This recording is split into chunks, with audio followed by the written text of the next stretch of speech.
우리들은 부타처럼 삶의 불가사리를 풀기 위해 애정, 권력, 부, 쾌락, 가족의 따뜻한 유대를 끊어버리지는 못합니다. 이따금 좋은 음악을 듣거나 떠오르는 아침해를 바라보며 그 아름다움에 젖어 황홀감을 맛볼 때는 이 우주의 밑바닥에는 기쁨과 뚜렷한 목적이 틀림없이 있을 거라고 느낍니다.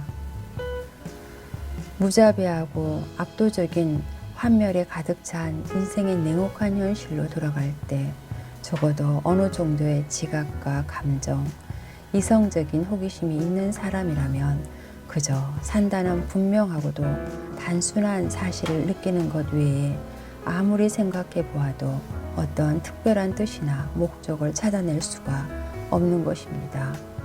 끝내는 삶이 속내는 무엇이며 목적은 무엇인가라는 궁극적인 물음을 던지게 됩니다. 오늘도 여러분의 삶이 평안하고 안전합니다. 윤회 제4장에 있는 육체의 카르마 여러분들하고 함께 공유합니다. 저른발이, 기머거리, 맹인, 불치병 등은 인간의 괴로움 가운데 아마도 가장 쓰라린 것입니다. 남이 그런 괴로움을 겪는 것을 보면 깊은 동정심이 느껴지지만 자기가 그런 괴로움을 겪고 있고 낫지 않은 슬픔을 맛볼 때는 왜 이런 일이 다른 사람이 아닌 나에게 일어나는가 하고 인간에 대한 신의 섭리를 심히 의심하게 됩니다. 성경의 욥은 아주 의롭고 인내심이 강한 사람으로 알려져 있습니다. 그는 이 세상에 재산과 자식을 모두를 잃었습니다. 그는 그의 마음에 깊은 상처를 입었고 그는 한마디 불평도 하지 않았습니다. 그러나 최후의 시련으로서 사단이 그의 온몸에 징그러운 악창이 생기게 했을 때 욥은 드디어 신을 원망하고 절망의 비명을 지르면서 그의 괴로움이 무엇 때문인지를 물었습니다. 괴로움은 틀림없이 뭔가 그릇된 행위를 했기 때문이라는 신앙의 시대 뒤떨어진 미신이라고 현대인은 무시한다. 오늘날에는 괴로움이 죄 때문이라고 생각하는 사람은 거의 없다. 그러나 케이시 리딩을 보면 설령 죄의 원인은 드러나 보이지 않더라도 죄와 괴로움은 엄격한 인과관계가 있는 것이다. 케이시 리딩의 바탕이 되는 이 생각은 이해하려면 카르마라는 말의 뜻을 먼저 알 필요가 있다. 이 말의 죄와 괴로움의 인과관계를 나타내는 유일한 말이기 때문이다. 카르마는 산스크리트어로 원래는 행위를 뜻한다. 그러나 철학적 개념으로서 모든 인간의 행위를 지배하고 있는 인과율 또는 작용, 반작용을 의미한다. 인도의 브라만 철학을 따랐던 에머스는 이 개념을 보상의 법칙이라고 했다. 예수가 뿌린 대로 거두리라고 한 말이 단적으로 이것을 의미하는 것이다. 뉴턴의 운동 제3법칙, 모든 작용에는 그와 동등한 반작용이 따른다. 물리 현상에만 적용되는 것도 아니고 도덕률에도 그대로 적용되는 것이다. 케이시의 라이프 리딩은 사람이 지금 겪는 괴로움은 과거에 어떤 행위가 원인이 되어 나타나는 결과임을 밝힘으로써 카르마라는 추상적 개념을 보다 선명하고 절실하게 부각시키는데 매력이 있다. 수많은 라이프 리딩을 잘 살펴보면 온갖 유형의 카르마가 있음을 알 수 있다. 그 중 하나는 부메랑의 카르마라고 할 유형의 카르마도 있다. 오스트레일리아 원주민들이 쓰는 무기인 부메랑은 던지는 즉시 던진 사람에게 되돌아온다. 그와 같이 남을 해치는 행위를 하면 그 행위가 그대로 부메랑처럼 행위자에게 돌아오게 된다. 라이프 리딩은 이 사람의 네 번째에 걸친 과거생을 말하고 있다. 가장 가까운 전생이 남북전쟁 시대의 미국, 그 전에 십자군 시대의 프랑스, 그 이전 기원의 천년 무렵의 페르시아, 그 이전에 침몰 직전에 아틀란티스라고 했다. 현재의 그를 맹인으로 만든 영적 법칙 카르마는 그가 페르시아 시대에 유발시킨 것이다. 그는 당시 불에 달군 인두로 적의 눈을 찢어버리는 풍습이 있는 야만적인 부족 중의 한 사람으로서 그 일을 직업적으로 담당한 것이다. 다음으로 주목할 만한 것은 한 미용사의 경우이다. 이 여성은 1살 때 소아마비에 걸려 다리의 발육이 정지되었으며 결국 지팡이와 부목 없이는 걸을 수 없는 몸이 되었다. 그녀가 이렇게 장애의 몸이 된 것은 카르마의 관점에서 보면 아틀란티스에 살 때 어떤 방법으로 그것이 약을 써서인지 또는 정신 감흥에 의해서인지 아니면 체면수를 쓴 방법인지 리딩은 밝히지 않았다. 사람들의 다리를 약하게 만들어 남의 뒤를 겨우 따라 걸어다니게 한 것이 원인이라는 것이다. 그때의 현생에서는 자기 자신이 그런 꼴이 되었다고 했다. 부메랑의 카르마가 나타난 세 번째 예는 40세인 어떤 부인의 경우이다. 그녀는 어릴 때부터 알레르기 증상으로 고통을 받아왔다.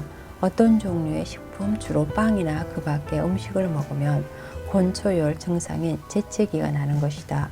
어떤 물건에 닿으면 주로 구두, 가죽이라든가 유리 가장자리 따위를 만지면 옆구리에 심한 통증이 느껴졌다. 오랫동안 여러 의사로부터 치료를 받았지만 소용이 없었다. 다만 25세 때에 받은 체면요법만은 효과가 있었다고 한다. 그 체면요법도 약 6년 동안은 효과가 있었지만 그 후 다시 원래대로 되돌아가고 만 것이다.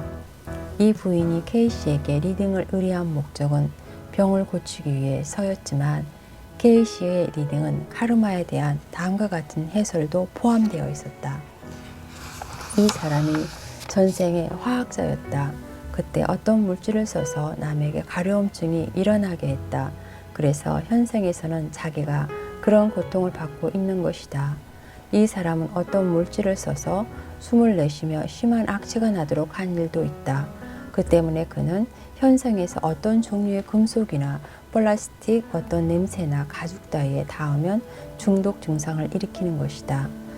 천연적 방법으로 만든 가죽일 때는 아무렇지도 않았지만 그녀가 전생에 남을 괴롭히려고 애썼던 물질과 같은 것을 써서 만든 가죽일 때는 중독 증상을 일으키는 것이다. 육체적 영역에서 두 번째 카르마의 종류가 기간의 카르마라고 부를 수도 있다. 유형이다. 어떤 시대에 어떤 내장 기관을 혹사하면 다음 시대에 태어나서 그 내장 기관의 복수를 받게 된다. 이런 유형의 카르마는 어릴 때부터 위가 약해서 고민하는 35세의 한 남성에게 볼 수 있다. 그는 항상 일정한 음식 외에는 먹을 수가 없었다.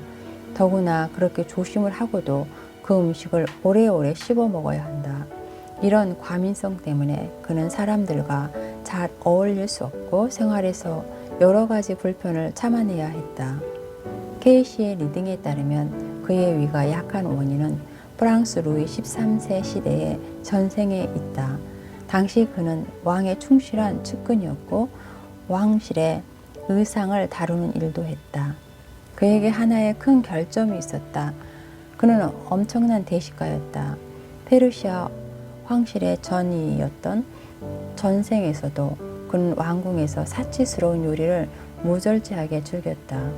그는 두 번의 전생에서 폭음 폭식이라는 심리적인 죄를 저지른 것이다. 그런 균형을 잃은 버릇은 어떤 방법으로든 고쳐야 할 필요가 있었다. 그리하여 그는 현생에 태어날 때부터 소화기관이 약하다는 이유로 절제를 하도록 강요되었던 것이다. K씨의 리딩에서 자주 나타나는 세 번째 육체적 카르마, 상징적 카르마라고 불러도 될 것 같은 유형이다. 이것은 질병의 원인이 되는 카르마로서 가장 놀랍고 흥미있는 것이다. 어릴 때부터 빈혈증에 시달리는 청년이 있었다. 아버지가 의사였기 때문에 모든 치료법을 시도해 보았지만 아무런 효과도 없었다. 아주 완고하여 전혀 개선될 가망이 없는 이 기능장애는 뭔가 뿌리 깊은 카르마에서 비롯되었음을 암시하고 있는데 사실 리딩은 5번씩이나 전생을 소급하여 페루에서의 전생에 그 원인을 찾아냈다. 그는 페루의 전생에서 폭력으로 통치권을 빼앗아 스스로 통치자의 자리에 올랐던 것이다. 많은 피가 흘렀다. 그러므로 현생에 자신의 빈혈증이 된 것이라고 리딩을 말하고 있다. 이것은 분명히 기관의 카르마는 아니다. 왜냐하면 이 사람의 죄는 뭔가 절제를 하지 않고 자기 몸을 혹사한 것이 아니기 때문이다. 이것은 또 엄밀하게 말하면 부메랑 카르마도 아니다. 만약 부메랑 카르마라면 이 청년은 통치자에 의해 무참하게 살육당할 희생자가 되었을 테니까 어쩌면 나치에 학살되는 폴란드 청년이 되었을지도 모른다. 그런데 그는 현생에서 그 자신의 육체가 살육의 전쟁터가 되어 있는 것이다. 말하자면 자신의 육체가 죄를 보상하는 희생의 제단이 된 것이다. 이처럼 평생 육체적 결함에 시달리는 것은 전쟁터에서 피비린내 나는 죽음보다도 교육적으로 훨씬 유효한 형벌이다. 이 사람은 전생에 정복자의 오만을 가지고 많은 사람의 피를 흘리게 했다. 그는 지금 자기 자신이 피가 부족한 존재가 되어 그의 육체의 일부가 상징적으로 카르마를 결산하고 있는 것이다. 이런 말은 정신신체의학에 의해 아는 바가 없는 사람에게는 꿈같은 이야기로 들릴지 모른다. 그리 오래지 않아 과거이지만 모든 질병이 육체적인 원인에서 발병한다고 생각했던 시대가 있었다. 정신의학이 발달하면서 적어도 어떤 종류의 육체적 상태는 정신이나 감정의 혼란에서 온다는 것이 실증되었다. 그런 발견에서 이른바 정신신체의학이라는 학문이 나왔다. 정신신체의학의 임상실험은 감정의 긴장이 말이나 행위로 표출되지 못할 때는 흔히 일종의 기관 언어를 통해 몸에 상징적으로 스스로를 나타내는 것을 증명했다. 예를 들어 만약 환자가 아무런 내장기관에 장애 없이 무엇을 삼키지 못할 때는 환자의 생활 환경에 뭔가 삼켜 넘길 수 없는 것이 있음을 뜻할지도 모른다. 내장기관의 이상에서 오는 구토증이 아닌 것은 때때로 환자가 자신의 환경 속에서 이것저것 받아들여 소화할 수 없는 것이 있음을 뜻하는 경우가 있다. 식욕이 없어진 결과 심한 영양실조가 된 환자는 육체적으로 굶주려 있는 것과 마찬가지로 정신적으로 굶주린 경우가 흔히 있다. 이런 경우에 희생이 되는 기관은 환경 상태가 좋아지지 않아 마음이 불안이 생겼을 때도 활발하게 일어나는 경우가 많다.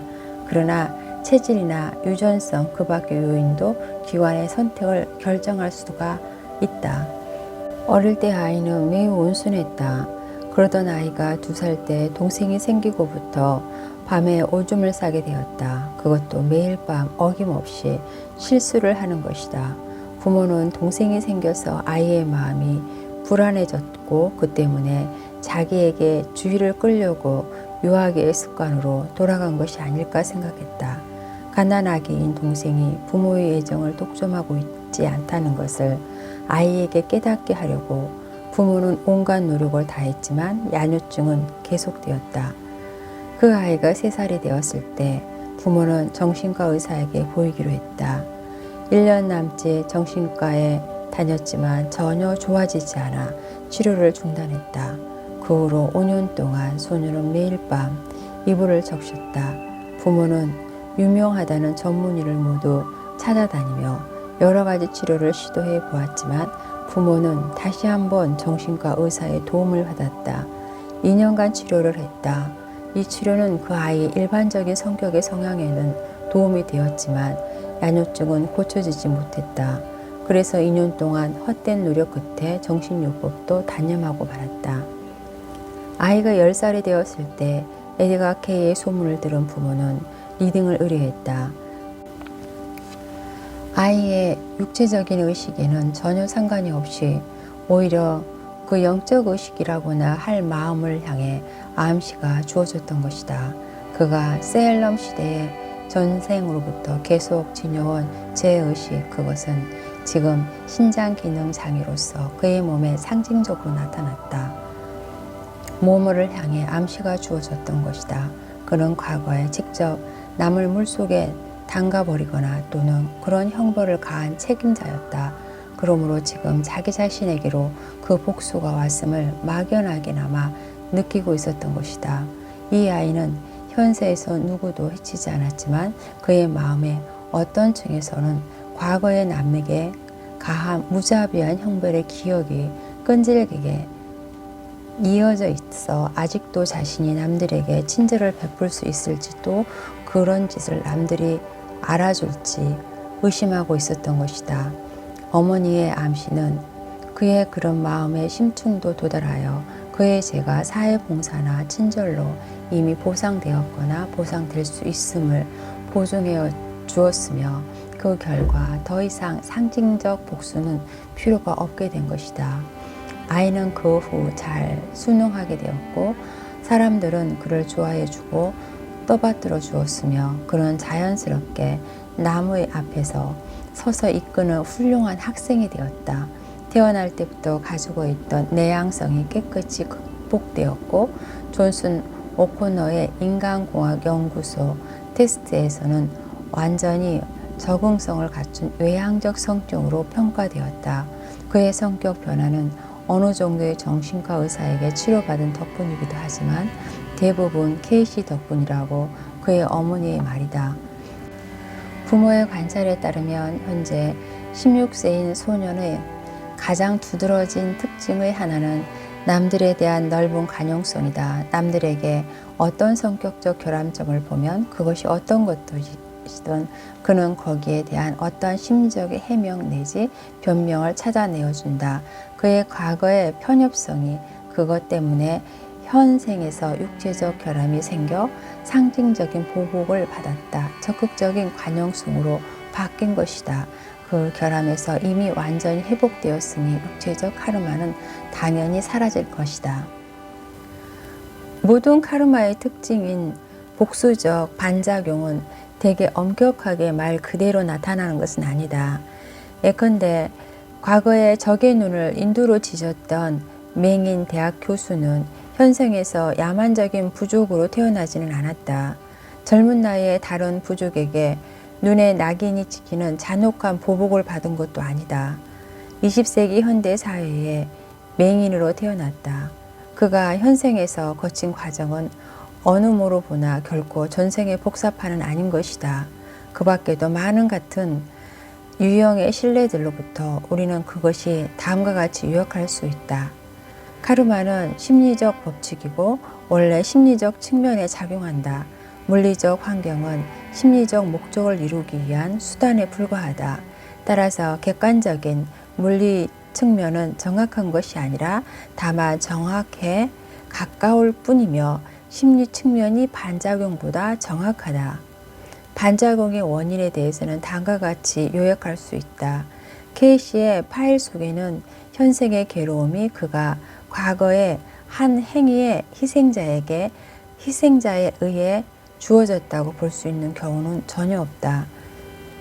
대학 교수인 맹인으로 태어났다. 그의 부모가 전생에서 그의 희생자였다고 볼 수 있는 근거는 전혀 없다. 미용사인 여성은 지금까지 알아낸 범위에서는 아틀란티스 시대의 전생에서 그녀의 희생자였던 사람들로부터 그런 병을 받는 것이 아니라 또 다음에서 말한 위가 약한 사람은 전생의 위와는 관계없이 윗병에 걸린 것이다. 반작용 내지 보복은 처음에 죄를 저지른 그 대상자나 그 육체적 기관에서 오는 것이 아니라 오히려 그 죄의 행위가 가해진 영역 내지 장에서 오는 것으로 보인다. 그러므로 나타내 보이는 것을 좀 더 분명히 이해할 수 있을 것이다. 한 영적 자아가 물줄기로 태어나면 자기가 몇 겹의 동심원적 환경에 둘러싸여 있음을 발견한다. 그 환경들은 자아를 둘러싸고 있을 뿐만 아니라 자아에게 작용, 영역 내지 작용의 장이 되어 있는 것이다. 자아의 작용의 짜임새는 여러 가지로 분석할 수 있을 것이다. 자아가 스스로의 의지를 작용시키는 주된 영역 내지 장은 대체로 세 가지로 나눈다고 할 수 있을 것이다. 첫째로 그 자신의 육체, 그것은 여러 기관이나 능력으로 보다 정밀한 영적 극명도로 얼마든지 다양하게 세분화할 수 있다. 둘째로 모든 외적 환경에서 그 자신의 자연적 환경, 또 셋째는 그가 갖는 사회적 환경, 모든 사람들이 포함된다. 이와 같이 케이시의 리딩은 인간의 육체적 괴로움에 대해 많은 계몽적인 관념을 펼쳐주었다. 그것들은 우리의 통상적인 감각기관, 오감의 지각으로 방대하고 복잡한 생명의 피륙의 극히 일부밖에 볼 수가 없다는 것을 말해주는 것이다. 우리의 눈이 볼 수 있는 매끈한 거죽 아래에 눈에 보이지 않는 무수한 실들이 얽히고 설켜 있는 것이다. 더구나 이 피륙은 온갖 방향으로 널리 퍼져 있다. 그 피륙을 이루고 있는 어떤 실의 가닥도 우리가 태어남이라고 부르는 일종의 착각에서 긋는 경계선에서부터 시작되지 않으며 또한 죽음이라고 부르는 착각의 경계선에서 끝나지도 않는다.